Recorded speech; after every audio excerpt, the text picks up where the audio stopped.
Así pasó, el podcast del Canal de Panamá. Este es el podcast 25, Así pasó en Colón, y hablaremos de cuando el neogótico llegó desde las Antillas.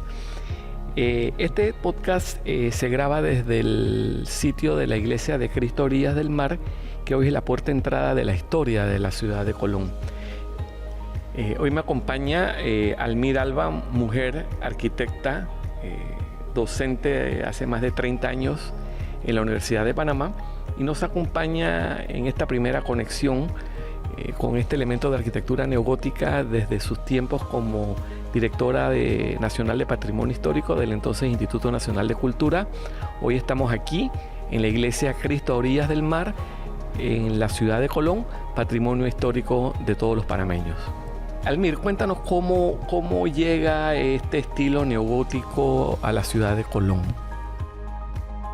Hay que recordar quizás un poco el origen de la ciudad, ¿no? que se forma, y eso lo podemos hablar más con detalle después, como terminal del Atlántico del ferrocarril, ¿no? Y inicialmente el puerto o el terminal se va después, a los pocos años, a transformar en ciudad. Se dice, ¿no?, que la ciudad era una ciudad un poco licenciosa, que realmente quizás no se había conformado como tal. Y básicamente había gente que llegaba, tenía una estadía aquí, y por poco tiempo, y pasaba a la ciudad de Panamá. Por supuesto que para el día a día de la ciudad se va a ir conformando gente que vive aquí, los que trabajan en el ferrocarril. Y había la idea de que había que darle como una connotación de moral, ¿no?, a la ciudad, y empiezan unos servicios religiosos informales que los recuentos históricos dicen en un salón de la ciudad, cual no sabemos, donde la compañía del ferrocarril tenía designado o había contratado, apoyaba a un cura o religioso episcopal. Y esto va más, ¿no? La ciudad va conformándose, creciendo. Ahí entonces la idea de que hay que llevar esto a un término, digamos, más formal, y va entonces a proponerse la construcción de esta iglesia, y recordar que donde estamos era el barrio donde vivían los jefes del ferrocarril, y que estaba antes de los rellenos, junto a la orilla del mar. Y por eso la iglesia se llama Cristo a Orillas del Mar, que hoy no lo entendemos, ¿no?, porque ya no hay orillas del mar. No hay orillas del mar. Pensando en y disculpa que te refiera a este estilo neogótico, entiendo que esto es un movimiento arquitectónico que viene desde Inglaterra.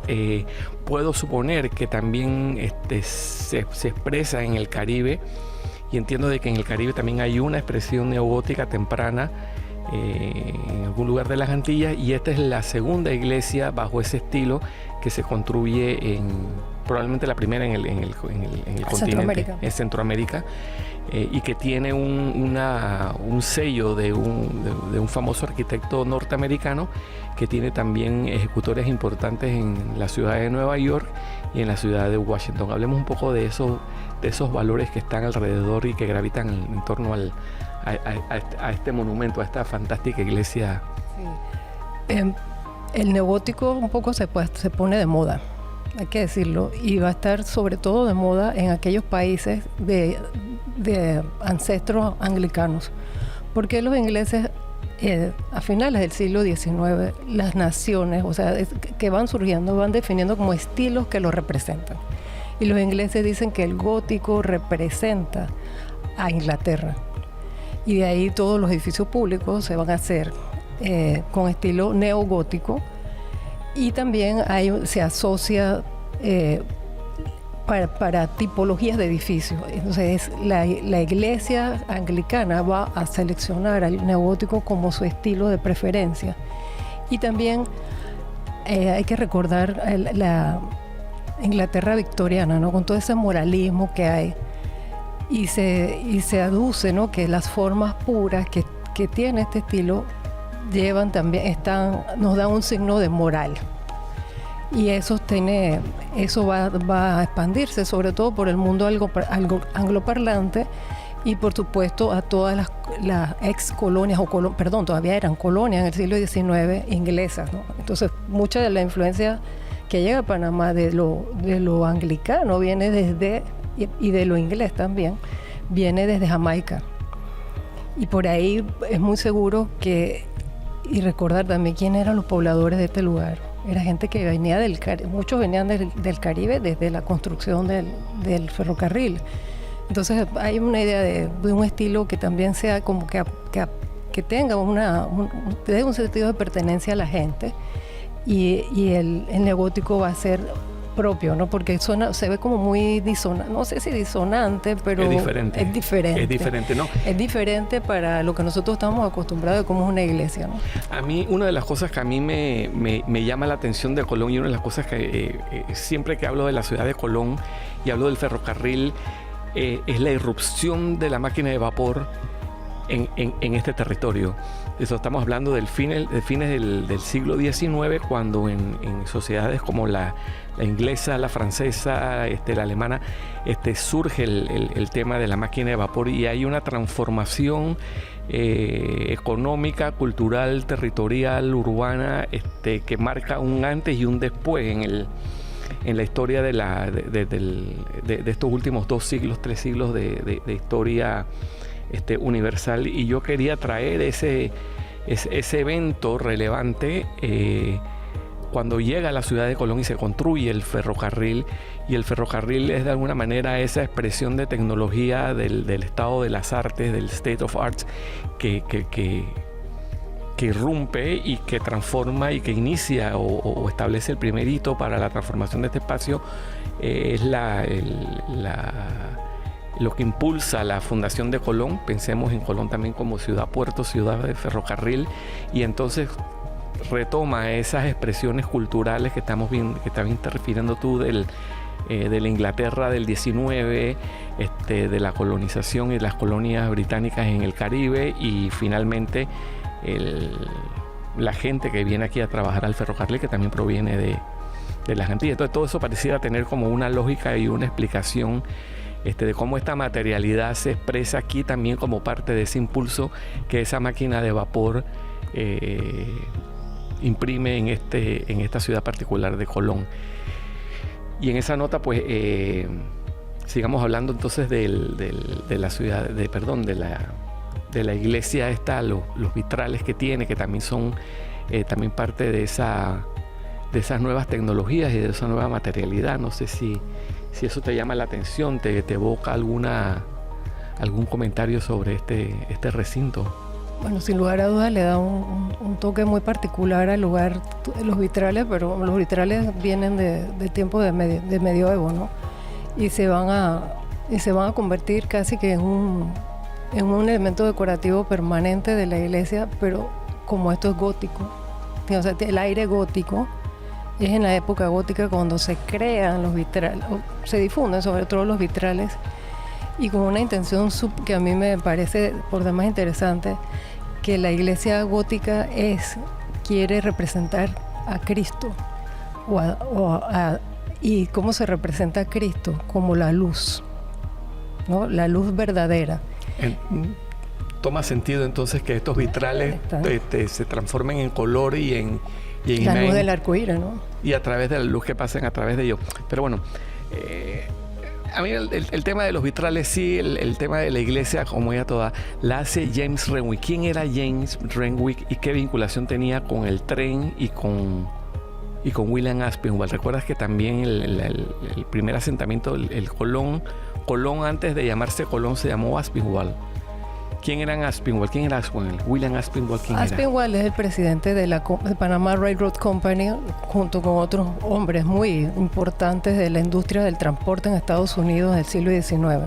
Pero él es la cabeza, ¿no? Y entiendo yo que además es el motor de la idea.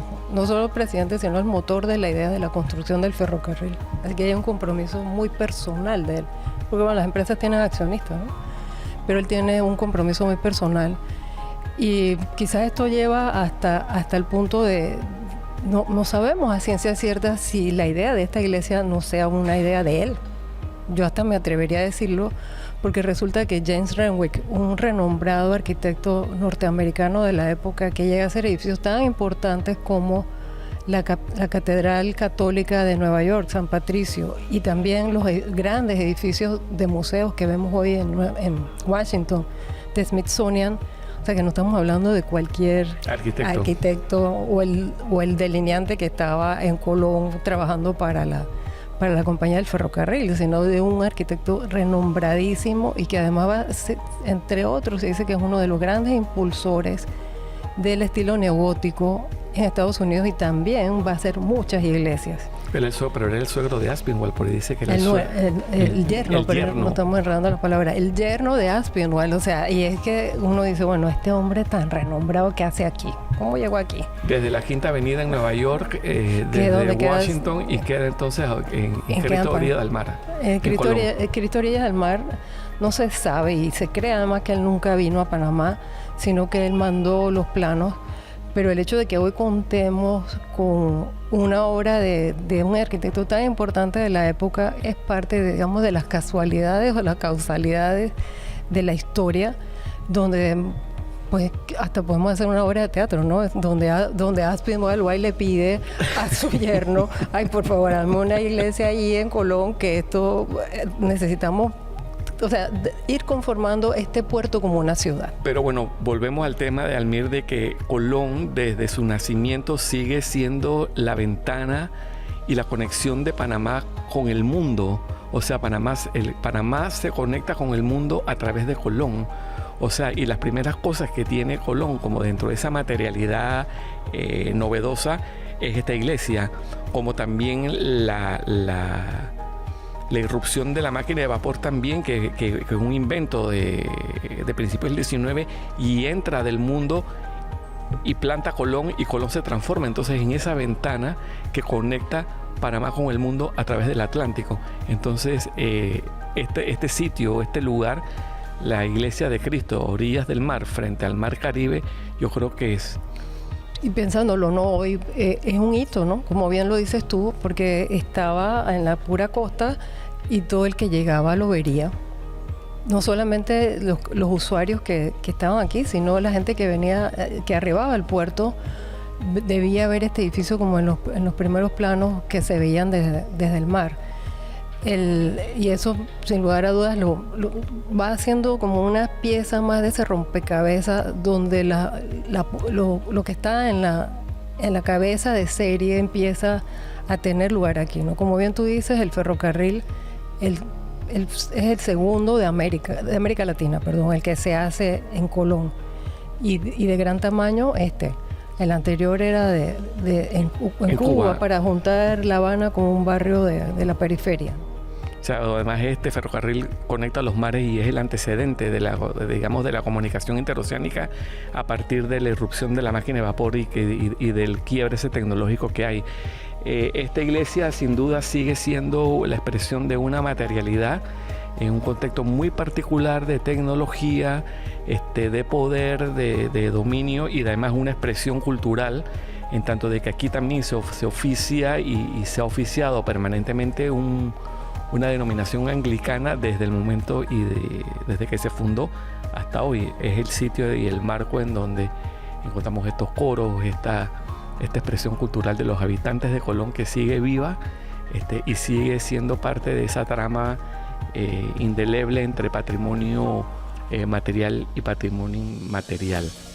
Todo lo que significó el ferrocarril, la fundación de la ciudad de Colón, su arquitectura vista desde la iglesia, nos plantea nuevas miradas que nos permite seguir aprendiendo, interpretando y hablando sobre el patrimonio histórico de esta ciudad del Atlántico. En la narración, Orlando Acosta. Este podcast es una producción del Canal de Panamá, grabado aquí en la iglesia Cristo Orillas del Mar, en la ciudad de Colón. Queremos agradecer a la iglesia Cristo Orillas del Mar, a la reverenda Carmen Emérita, a Elsa Arthur y al coro de la iglesia, que nos permitieron conocer más de esta interesante historia. Gracias, Almir. Gracias a ti por la oportunidad de compartir esta información.